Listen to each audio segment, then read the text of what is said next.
Hello. Hello. So welcome back to another episode of Resting Pitch Phase. We have a little bit of a new angle to go at today. So we talk about financial services and how the industry has changed. So it's one of those industries where I think marketing used to feel quite predictable. You kind of knew what to do, knew how to get in front of people. You'd search, compare, choose, go down that path. And nowadays, like a lot of search, it's taken a real different turn. So we're going to talk about what's going on there and how it applies directly to that industry, and what brands need to do in that industry as well. So, Andy, I'm coming to you first. Great. From what you're seeing, I know you've been digging into loads of the data behind this as well. What do you think the biggest shift is at the moment? It's a good question. I think audiences are not going traditional search necessarily every single time to find their answers around financial service products. I pulled a lot of similar web data recently that looks at platform usage and visits from different platforms. And for certain sectors within financial services, AI is just, the growth is absolutely insane. Mm-hmm. And to say that AI and LLMs really are a platform where actually you converse with that engine and you're not necessarily clicking off and going through to those third-party branded sites, it's pretty crazy that it's seen such traffic growth. So I think for me, it's just a diversification of sources that people are going to for information, and rather than just going straight to Google to try and find a brand or a product, they're going to potentially other sources now. What other sources do we think they're going to, particularly across like financial services? Is social media still playing a big part?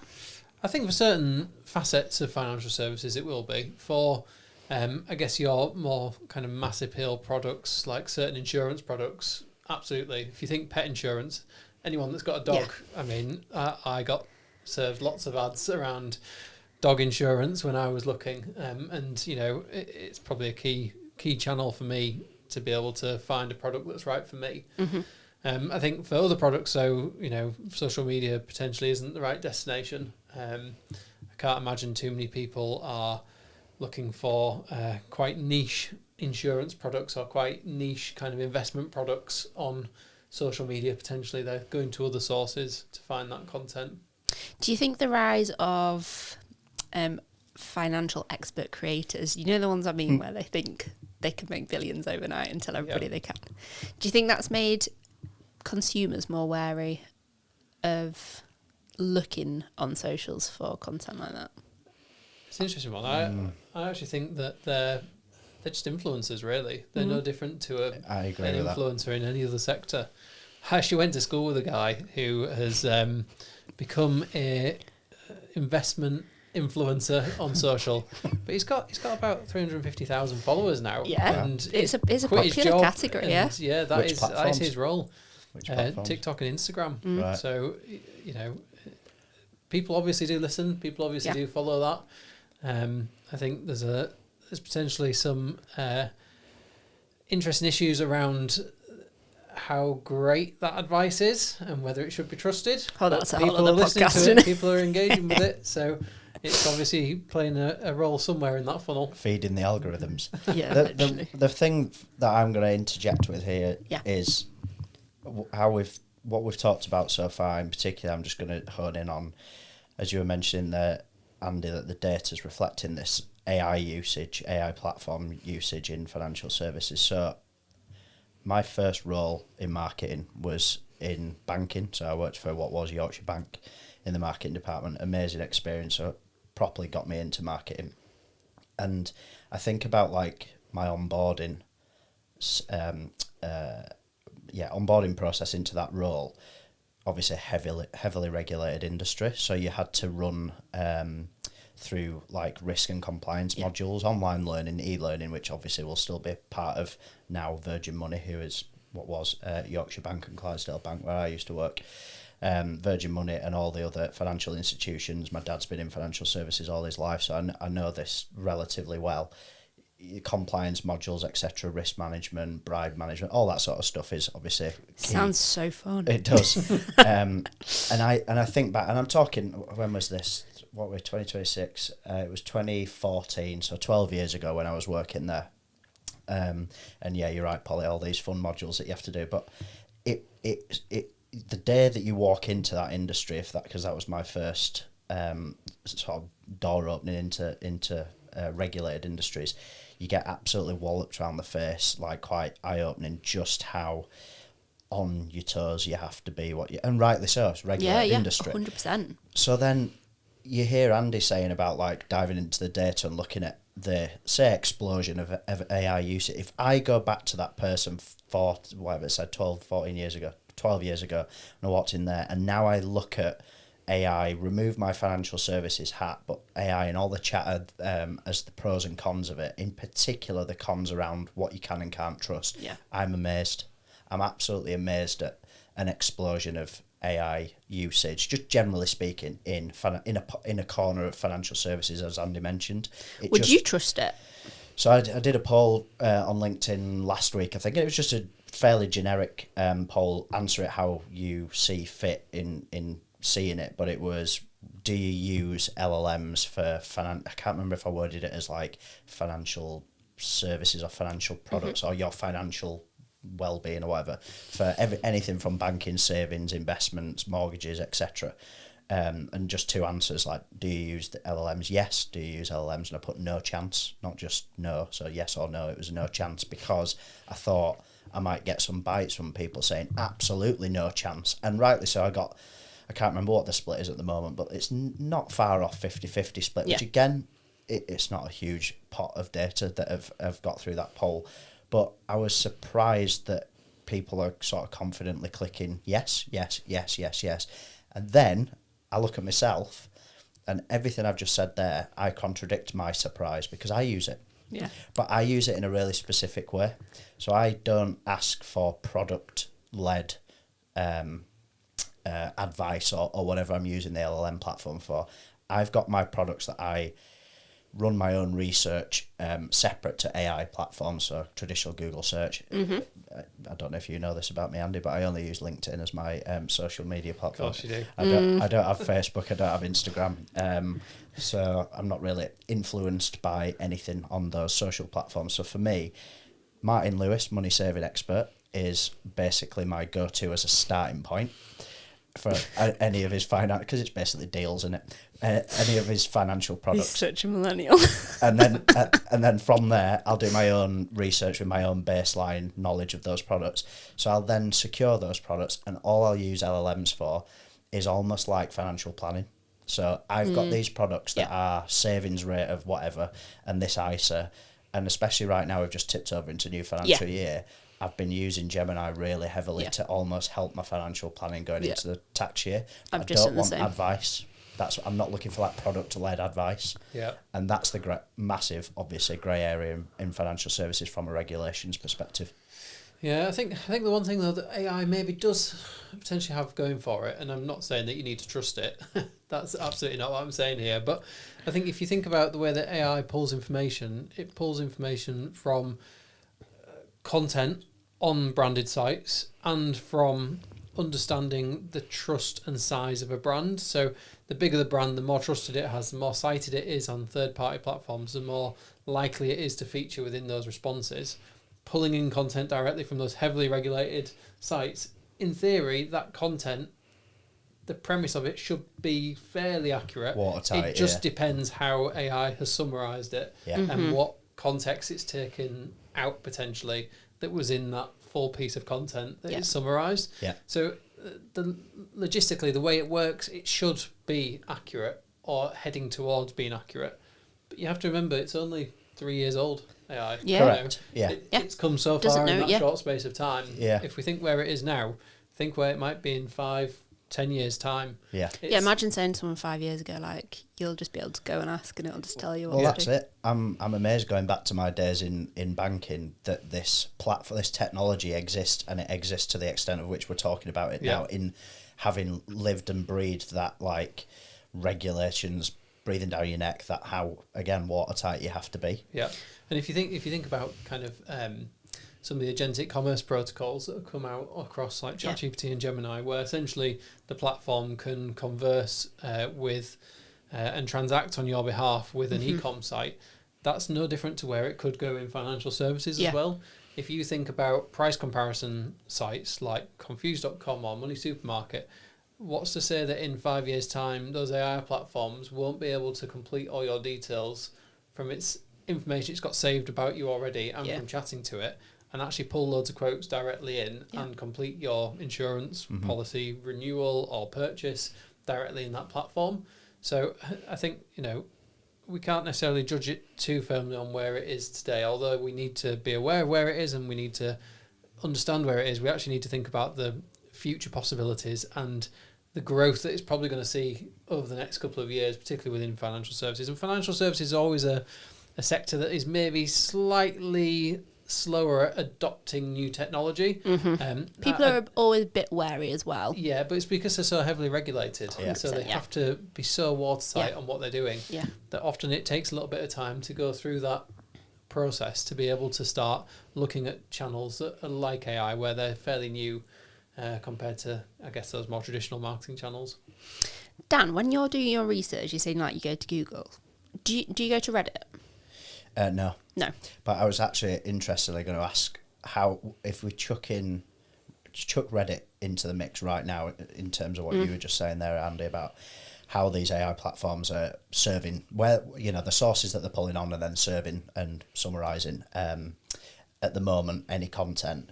How does Reddit affect that though? Because that's an interesting question, probably bringing Reddit up. And obviously I know that you've been diving into channel specifics within multi-sectors, but financial services as well. Yeah, I mean, Reddit's an interesting channel because when we talk about AI platforms, it's huge.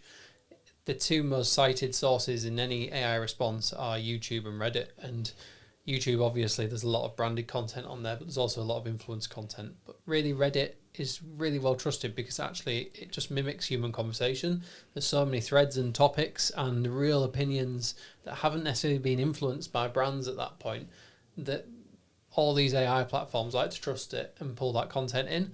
So, in theory, when you're looking at an AI response, there's probably a high possibility there's going to be some form of user opinion baked into that by pulling in content from Reddit, which again doesn't necessarily help the accuracy. No, that's what I was going to ask next, because say, I mean, I don't know how likely this is to happen, but you've searched something through an LLM, and it's saying to you, well, experts say, could that little quote that follows it just be somebody on Reddit that says, I'm a financial expert and I think.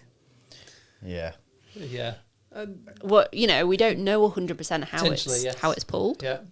And I think exactly like talking about these things contributes to why a financial services, given the regulatory environment that we know and we've talked about, why it might be so slow to adopt, because the wariness is, compared to other sectors, has to be because of macro levers that are at play in that environment. They have to be slower, they have to be warier. It has to be step change by step change, and obviously testing's an interesting one though, because I actually feel like some financial service institutions, some regulated organisations, don't want to be the first. First mover advantage is almost like a let's not. Yeah. Let's wait for someone else to.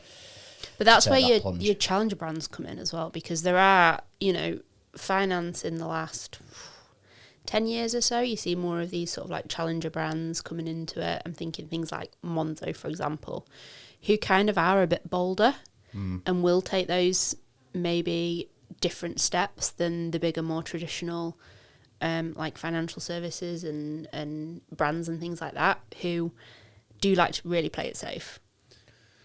Yeah, I think a big opportunity for financial service brands is in comparison content, and that's really where AI is heavily used at the moment by consumers. Users aren't necessarily going to search for, a specific product or a specific brand necessarily on AI, but what they are going to is to compare.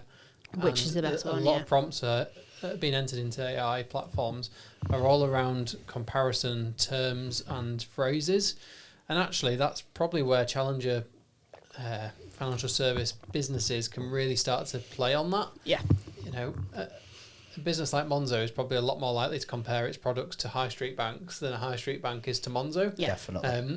And comparison style content is more likely to be pulled in and utilised by AI.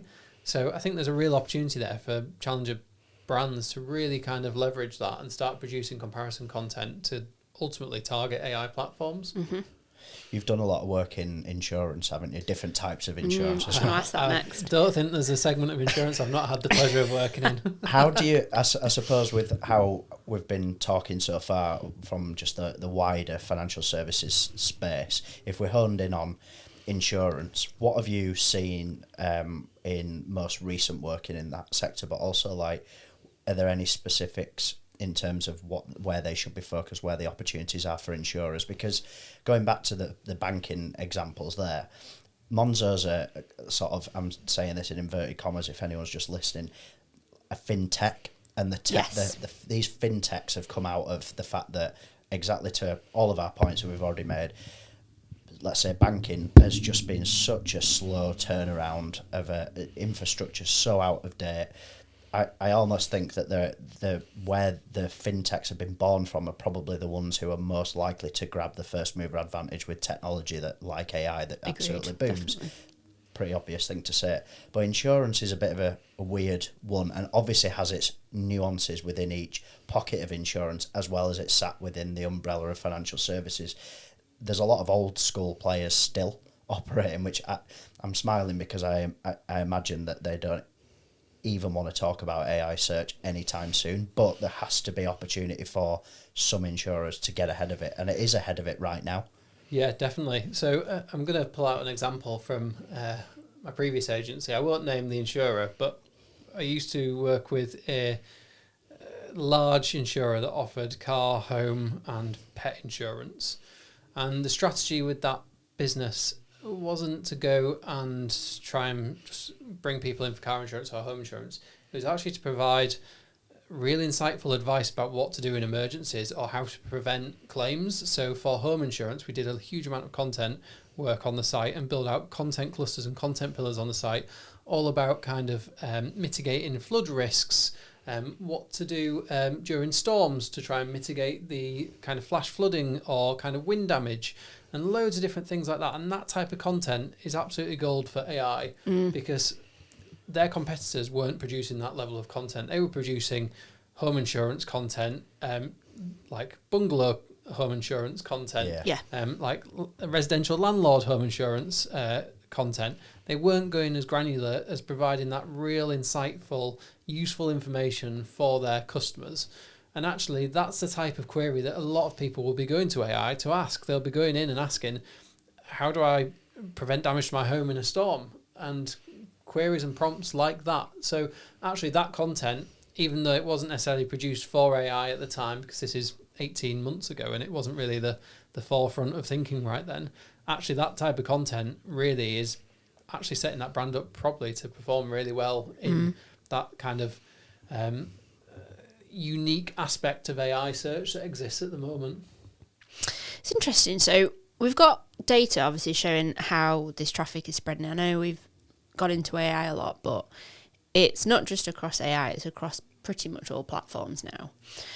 What does that actually mean in practice for brands? Like, we've mentioned social, we've mentioned AI, but should a brand be across every single one of these at the minute? Does it depend on industry? I think it depends on budget. Yeah.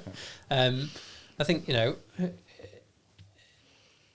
ideal is that a brand could be across every single channel imaginable, wherever their customers are, to be present, but that isn't always possible. So really it's about understanding actually where your customers are most likely to want to find your brand or content that you're producing.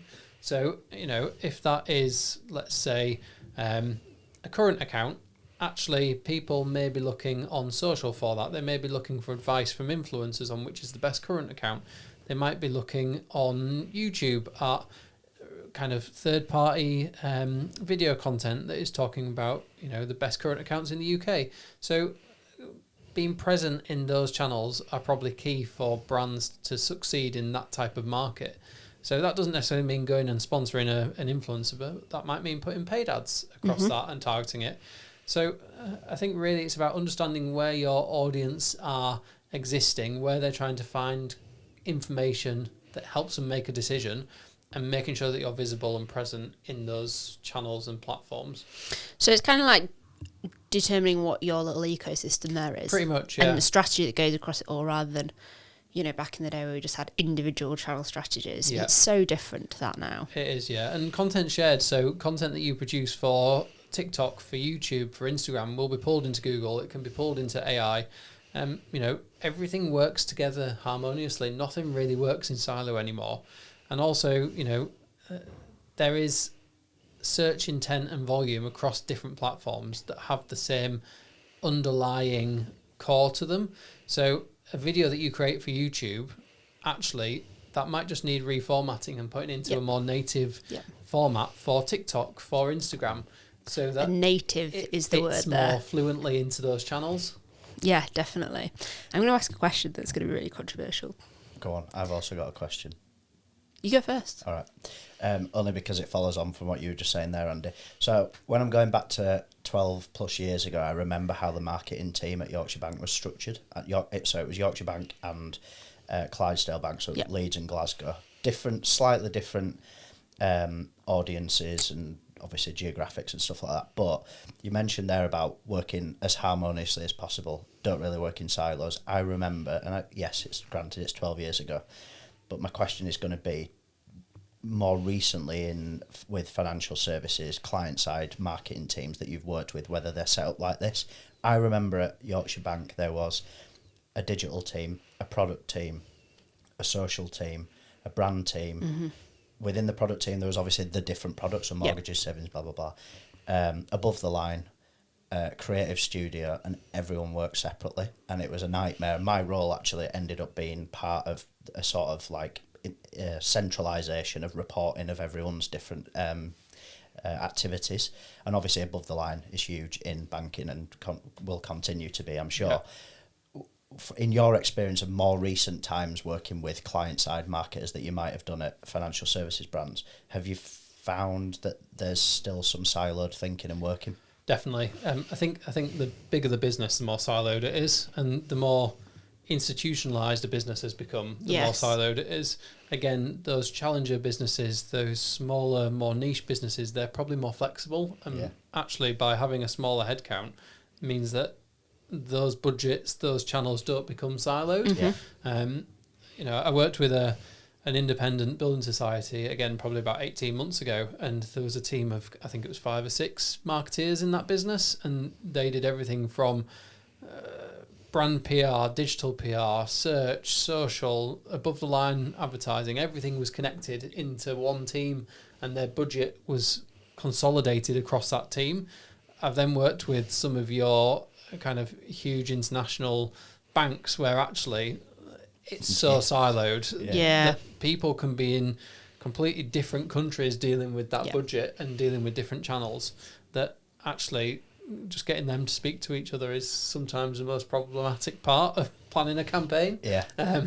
So, I think it really depends on the size and scale of a business and probably how institutionalised they've become. Yeah.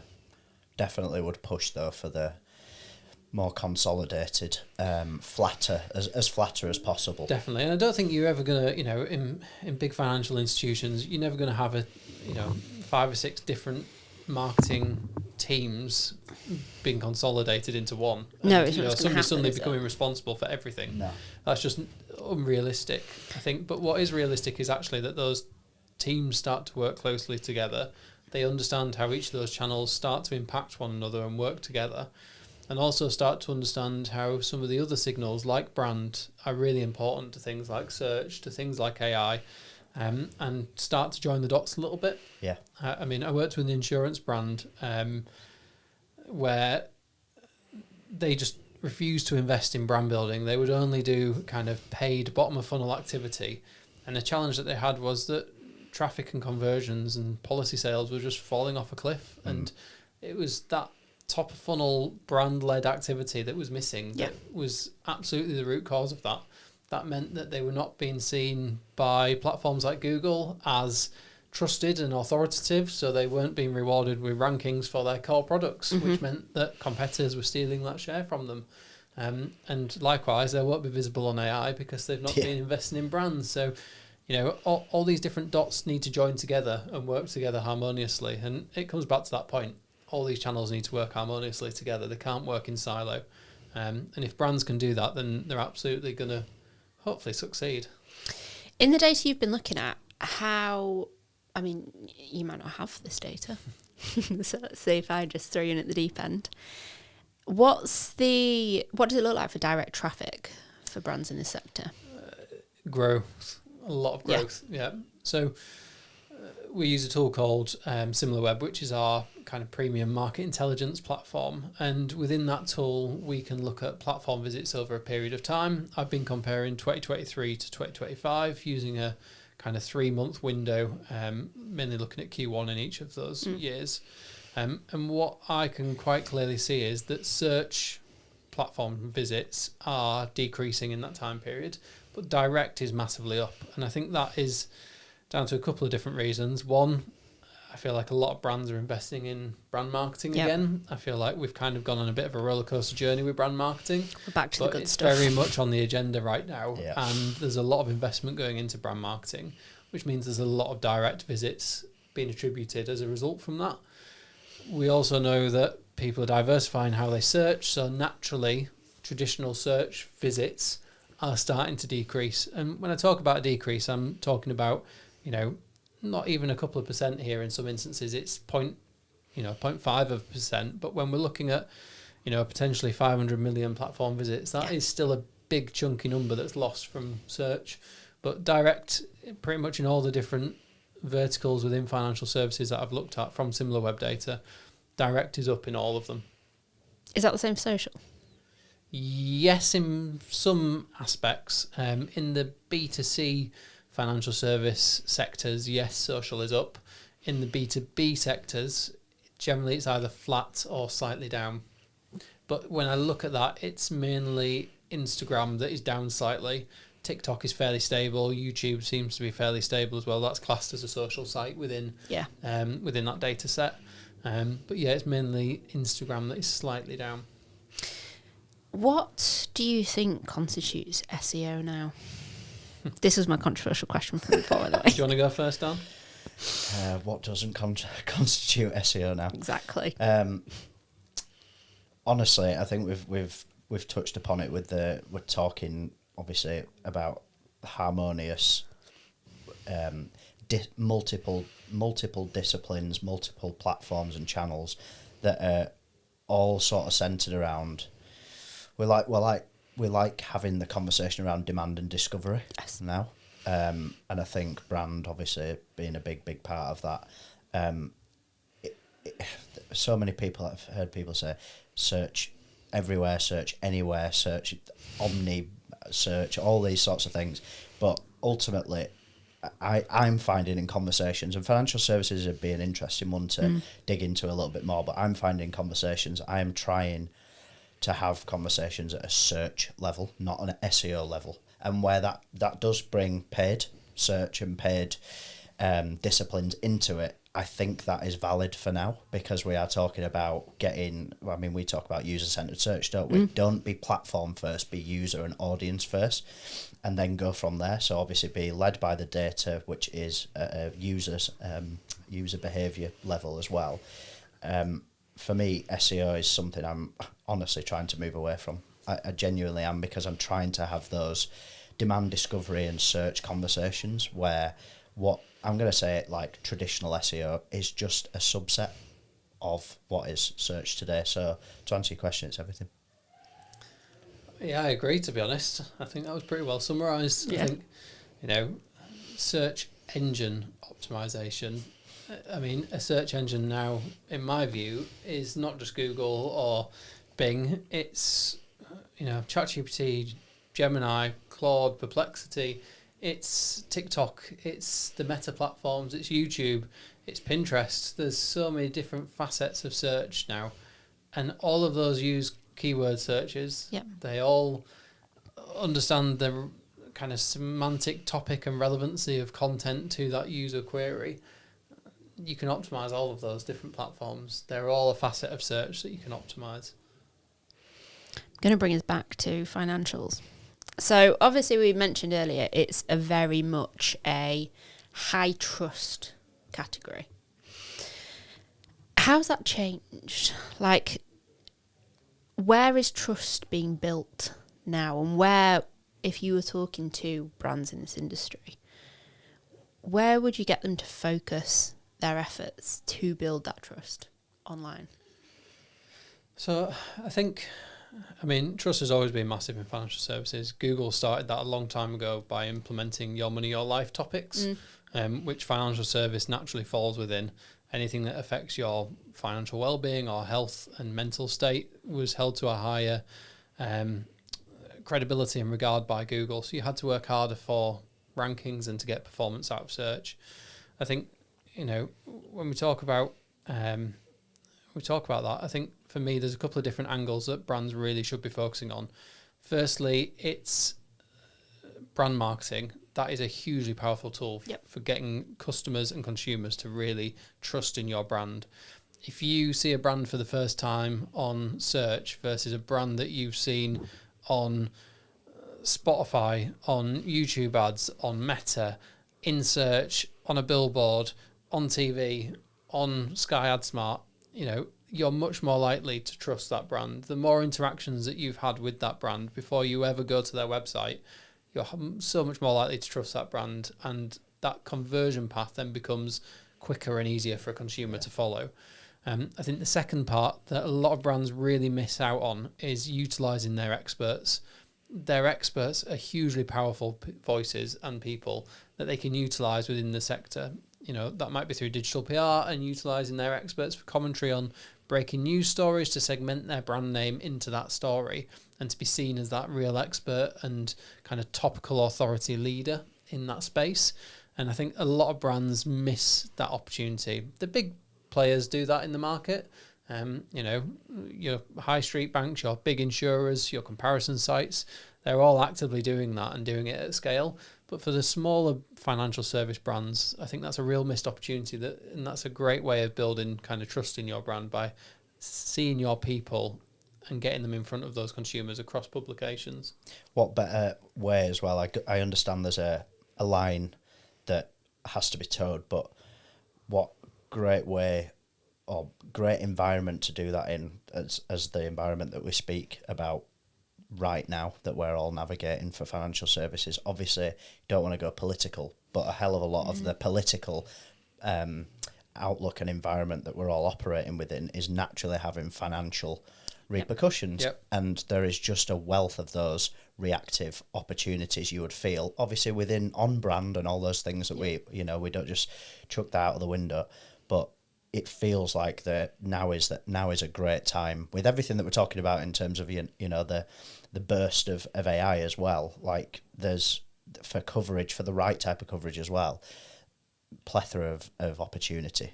And there's so much opportunity that you could almost feel like you can refine it and pinpoint where the brand is associated with the right type of commentary and chatter out there. Yep, definitely. What's one thing that brands are getting wrong at the moment in that space then? Getting wrong. I think there's probably a couple of things. I think one, it's treating each channel in silo. Yeah. I think that's the main thing. That's across every that's what industry, I've experienced the most within financial services in the last couple of years. I think the second part is probably understanding the importance of brand. And, high street banks and those big insurers and those big investment funds, brand is maybe less important to them because they're already established. Yeah. But for brands that are either newcomers or brands that are maybe slightly smaller in the market or those challenger brands, actually building that brand awareness and salience and trust is key, really, not just for the end consumer to make that conversion and buying cycle easier for them, but actually to make sure that you're visible in search, visible in AI. Brand is a huge influencing factor in those channels, and a lot of brands just don't hit the mark for brand advertising. I think that goes because obviously financial services is a really wide, all-encompassing umbrella. B2C and B2B fits within that. B2B, Oh, definitely, yeah. B2B financial services as well. I absolutely would echo that. I think going a couple of steps further as well, it'd be really interesting to see the adoption or lack of creator partnerships with B2B financial services institutions as well, because that's a relatively new not say gap, like opportunity for them that I feel like there's going to be, again, going back to how we've touched on this several times, a slow to adopt thing happen there. But there is definitely an opportunity in B2B. It's, again, we've had this conversation regardless of financial services on so many of these podcast episodes where B2B, we talk about it as though it is separate to B2C in terms of, going back to your question, where people are going wrong. Well, that's exactly why you're going wrong. Yeah. And there is a true opportunity for financial services brands who, yes, have been slow to adopt and reluctant and wary and all those things that we've talked about, but there's an equal opportunity, if not a bigger one, because of, exactly as Andy's mentioned, the high street names that we know in the consumer space. Yes, we know them because they've, let's say, inverted commas, dominated from a brand perspective. B2B is much, much smaller in terms of those bigger names, but actually B2B in terms of GDP, the size of that potential economy, industry, should I say, into the economy is ginormous, absolutely ginormous. And it's that thing we always say, isn't it, where, everybody thinks B2B is completely different, and obviously there's different priorities, whatever else, but at the end of the day, you're still marketing to an individual. And I think that's where people quite often go off on a whole different tangent. Definitely. And talk the wrong way and Definitely. just don't get the focus right.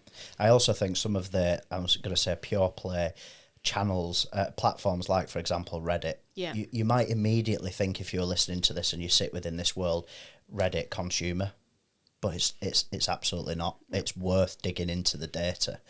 Back to your point, Andy, about where your potential customers are, where your audience is, where your users are. Why rule out a Reddit because of a hunch or whatever? Because you're probably wrong. Definitely, yeah. I mean, there's literally a subreddit for everything on Reddit, really is. And there are, there's a lot of like business subreddits in there where people are talking about suppliers. They're talking about brands that can be trusted, and that's no different for this space either. So we'll just finish with a quick fire round, just a few questions for you guys. So answer as fast as you can. Here we go. I don't think anybody's ever answered in one word, but try your best. Google or TikTok for financial discovery? Oh, I think it depends on which facet of financial services, but I would say largely Google. Google now, TikTok soon. Brand or performance in finance? Brand. Yeah, probably brand. Yeah, it's always brand. Mm. Challenger banks or traditional banks in 5 years? Read into that what you will. Well, I don't think traditional banks are ever going to go anywhere. I think they will. They are playing catch up to those challenger banks, but they have the means and the ability to catch up quickly if they choose to. Mm-hmm. So I think the playing field will be more even in 5 years than maybe it is now. I guess I would refer to it as almost like a competitive advantage with its UX and some of its product offerings. Take Monzo as an example. I think, the likes of Lloyds and those other kind of more traditional high street banks, if they want to, they could quite easily catch up and roll those functionalities out. And, I think they already are trying to in some aspects. I was just about to say, if I look at my banking, my core banks that I use, and just the user experience are just leaps and bounds compared to, say, 3 years ago. Yeah. AI advice versus human advisor.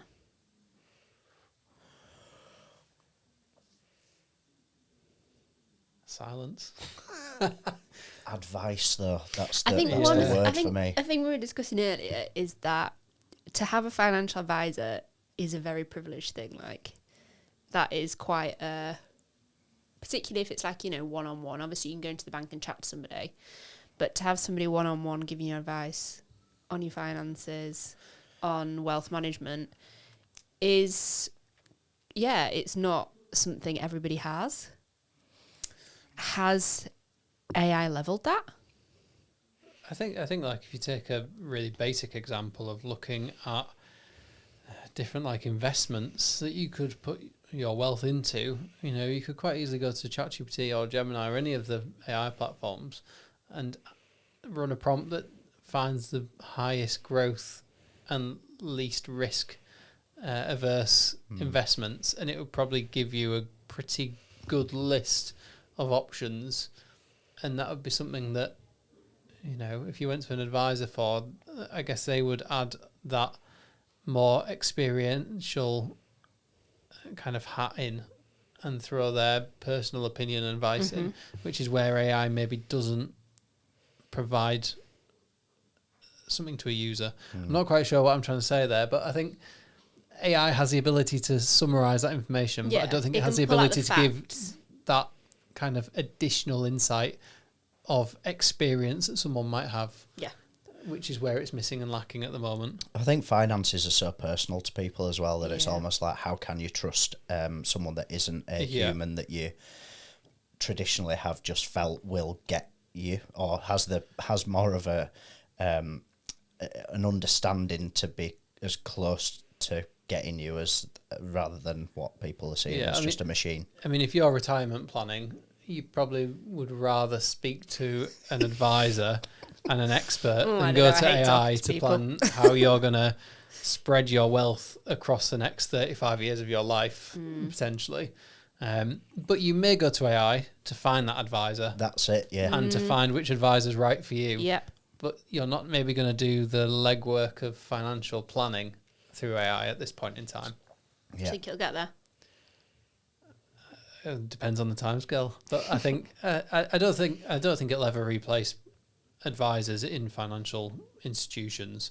I think it'll be there to provide an extra layer of information, and potentially some of those more basic questions and queries will be answered by AI before you get to an advisor or get to an expert, and that expert really will be there for that final part of your journey to make sure that either what you're investing in or what you're about to put your money into or whatever that financial product is, they're there to make sure that you make that absolute right decision that's right for you at that point in time. Yeah, I agree with that.